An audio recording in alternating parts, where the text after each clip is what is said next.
আশুলিয়া থেকে শুরু করে গাজীপুরটাও যে একটা অস্থিতিশীল অবস্থা হচ্ছে, এর মধ্যে আসলে আমাদের এমনি আপনারা জানেন যে বিগত ১-১.৫-২ মাস ধরে আমাদের যে সংকট, বিভিন্ন কারফিউ দেওয়া হলো বা বিভিন্ন সময় ইন্টারনেট বন্ধ করা হলো। যেই বিপুল পরিমাণ তখনই শ'শ কোটি টাকা, হাজার কোটি টাকার উপরে যে ক্ষতি হলো, সেটার ধারাবাহিকতা এখনো চলছে। আপনারা দেখছেন যে বিভিন্ন বহিরাগতরা ঢুকছে, এরা আসলে প্রকৃত শ্রমিক না। আপনারা জানেন প্রকৃত শ্রমিকরা তারা কাজ করতে চায়। বহিরাগত একটা গ্রুপ বিভিন্ন সংগঠন, বুফুর সংগঠন, ভুয়াফুর সংগঠন বা ভুয়া সংগঠনের নাম ব্যানার করে তারা প্রতিষ্ঠানগুলোতে কার্যক্রম বিঘ্ন ঘটানোর চেষ্টা করছে। এরা কিন্তু আসলে প্রকৃত শ্রমিক না। আপনারা জানেন। তারা আমরা কিছু আন্দোলনকারী বা যারা অংশগ্রহণ করছে তাদের সাথে আমরা কথা বলেছি। তাদেরকে বলেছি, তারা কিন্তু একেকবার একেক দাবির কথা বলে। বিভিন্ন এলাকায় তারা গ্রুপ ভিত্তিক কাজ করছে। আমরা বলেছি এটা আপনাদের নেতাকে। সেটাও তারা সঠিকভাবে উত্তর দিতে পারেনি। এখানে যোগ্য কোনো লিডারশিপও নেই। এখানে তাদের যে যৌক্তিক বিভিন্ন সময় বলে যে পুরুষ মহিলার সমতা। একটা ৫০ বছরের গার্মেন্টস শিল্প। এখন এখানে যদি বলে যে এই মহিলা শ্রমিক বেশি, পুরুষ শ্রমিক কম। এটা আসলে বেসলেস একটা কথা। আমরা যখন একটা লোক আসে, তাকে আমরা ইন্টারভিউ নিয়ে ঢুকাই, তাকে ট্রেনিং দেই অপারেটর লেভেলে, তাকে সেখানে আমরা প্রতিষ্ঠানে চাকরি দেই। সেটা পুরুষ মহিলা আমরা বিবেচনা করি না। হ্যাঁ, তবে এখানে একটা কথা আছে, আমাদের নারী শ্রমিকের ভূমিকা কিন্তু ব্যাপক। আজকে বাংলাদেশ উন্নত হচ্ছে, উন্নয়ন হচ্ছে, উন্নত হবে আবার। আমরা মনে করি যে এই পোশাক শিল্পের উপর ভর করে। এখানে যে এই সুই সুতার একটা কাজ, এটা মহিলারা যেভাবে পারে এটা পুরুষরা পারে না। আমরা এখানে কোনো বৈষম্য করি না, সেটা যোগ্যতার ভিত্তিতে আমরা চাকরি দিই। আবার বলা হচ্ছে, আপনারা জানেন আমরা গত জানুয়ারিতে ৬০% বেতন বৃদ্ধির পর অনেক প্রতিষ্ঠান বন্ধ হয়ে গেছে। কারণ আমরা যেই প্রাইস বায়ারের কাছে পাই, সেটা বায়ার কখনো আমাদের প্রাইস বাড়ায় না। আমরা অনেক গ্রিন ফ্যাক্টরি করেছি।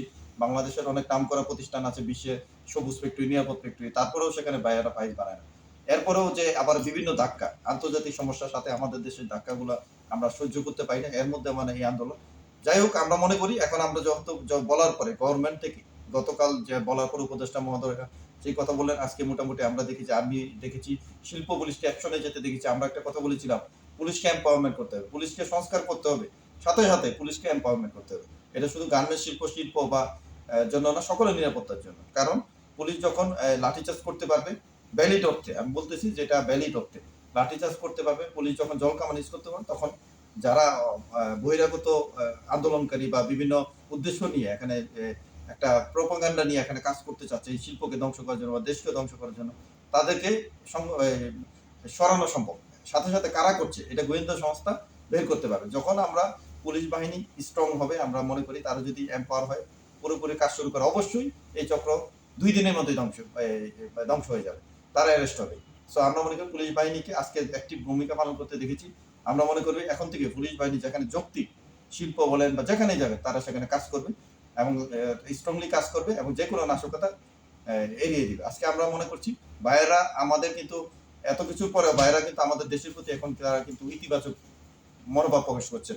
সরকার প্রধান যে হয়েছেন তার প্রতি তাদের বিশাল একটা তারা সে পপুলার, ওয়ার্ল্ড ওয়াইড পপুলার। ভাইয়েরা ইতিবাচক প্রকাশ করছে, কিন্তু সেটা যদি এই আন্দোলন বা প্রতিষ্ঠান আমরা বন্ধ রাখি, সেই ফলটা আমরা পাবো না। কারণ কেন? এই শিল্প একটা নির্দিষ্ট সময়ের উপর চলে, আন্তর্জাতিক টাইমের উপর। আমাদের চায়না থেকে ফেব্রিক এনে সেটাকে উৎপাদন করে বাংলাদেশে আবার ইউরোপ, আমেরিকা বিভিন্ন দেশে পাঠাতে হবে। সেটা একটা সময় আছে। সেই সময়টায় যদি আমরা কিল করে ফেলি, তাহলে পার্শ্ববর্তী দেশ সহ বিভিন্ন দেশ সেই সুযোগটা নিয়ে যাবে। আমাদের অর্ডার অলরেডি কিছু কমে গেছে। তারপরে বাইরেরা কিন্তু আমাদের, যেহেতু নতুন সরকার প্রধান, ওনার প্রতি যথেষ্ট আস্থা আছে ওনাদের। বিভিন্ন আন্তর্জাতিক সংস্থা দেখছেন আপনার বাংলাদেশের দিকে এখন তারা সাপোর্ট দেওয়ার জন্য আসছেন। তো আমরা মনে করি যে এই মুহূর্তে আমাদের কোনো বহিরাগতরা যাতে আন্দোলন না করতে পারে। আমি আজকেও বিভিন্ন প্রতিষ্ঠান ভিজিট করেছি, দেখেছি যে শ্রমিকরা অত্যন্ত মনোযোগ সহকারে কাজ করছে। বিভিন্ন জায়গায় আর্মি, আমাদের সেনাবাহিনী সহ যারা শিল্প পুলিশ এবং পুলিশ, তারা কিন্তু এখানে কোনো আসতে দেয়নি। তারা সংঘবদ্ধ কিছু কিছু জায়গায় হতে চেয়েছিল, তারা হয়নি। আমরা মনে করি অতএব যদি আইন শৃঙ্খলা বাহিনী অবশ্যই তারা যদি শক্ত অবস্থান থাকে, তাহলে এই শিল্পকে বাঁচানো যাবে। যে কোনো শিল্প, বিভিন্ন শিল্প, খালি গার্মেন্টস, অন্যান্য শিল্প আমরা আন্দোলন দেখছি, যেটা কোনো যৌক্তিকতা নেই। সাথে সাথে আমাদের ছাত্র সমাজ, আমার বিভিন্ন রাজনৈতিক ব্যক্তিত্ব দেখেছি, আমরা সাধারণ মানুষকেও যেমন দেখেছি গত আন্দোলন, এই আন্দোলন আমরা দেখেছি শ্রমিকদের যেই সমস্যা, এটা বহিরাগত উৎখাতের জন্য তারাও আমরা দেখেছি আমাদের সাথে এসে জয়েন করেছে। তো আমরা মনে করি বাংলাদেশে একটা নতুন সূচনা শুরু হয়েছে এবং পোশাক শিল্প এই সূচনার মাধ্যমে আরো এগিয়ে যাবে, আমাদের দেশকে আরো অনেক কিছু দেবে। আজকে বাংলাদেশের যে উন্নয়ন এবং সামনে যেটা হবে ইনশাল্লাহ এই পোশাক শিল্পের মাধ্যমে, আমরা যে স্বপ্ন দেখছি $100 বিলিয়ন ইনকাম করা, আয় করা, সেটা আয় করলে আমাদের মতো দেশ আরো অনেক দূরে এগিয়ে যাবে আন্তর্জাতিক পরিসরে। সেটা পোশাক শিল্পের মাধ্যমে সম্ভব। সো আর বেকার সংগঠন বা বিভিন্ন সংগঠন যে কথা বলা হচ্ছে, যদি পোশাক শিল্প বন্ধ হয়ে যায়, শিল্প বন্ধ হয়ে যায়, তাহলে বেকার সংগঠন দেশই তো ধ্বংস হয়ে যাবে। সো আমরা মনে করি যারা বহিরাগত বা বিভিন্নভাবে তাদেরকে বিভিন্ন উস্কানি দিতে পারে, আপনারা কোনো কারো কথা না শুনে আপনার প্রতিষ্ঠান যাতে চলে, শিল্প যাতে চলে, আপনারা সবাই সহযোগিতা করেন। আমরা ইনশাল্লাহ আমরা ব্যবসায়ীরা মনে করি আমরা দেশকে আরো অনেক কিছু দিতে পারবো সামনে। তবে অবশ্যই পোশাক শিল্পকে রক্ষা করতে হবে এবং আমাদের যে নতুন পোশাক শিল্প যে আন্তর্জাতিকভাবে আমরা যে নিরাপত্তা এবং সবুজ প্রতিষ্ঠান এখানে আছে, সেটাকে আমাদের সব তুলে ধরতে হবে। সাথে সাথে আন্তর্জাতিক ভাবমূর্তি যাতে আমাদের ক্ষুণ্ণ না হয়, আর কোনো প্রতিষ্ঠানে হামলা মামলা দমলা না হয়, নিরীহ শ্রমিকরা যাতে কাজ করতে পারে, সেটার ব্যবস্থা আমাদের সবাইকে এগিয়ে আসতে হবে সরকার। আপনারা মিডিয়া পিপল, এবার মিডিয়া অনেক হেল্প করেছে আমাদের।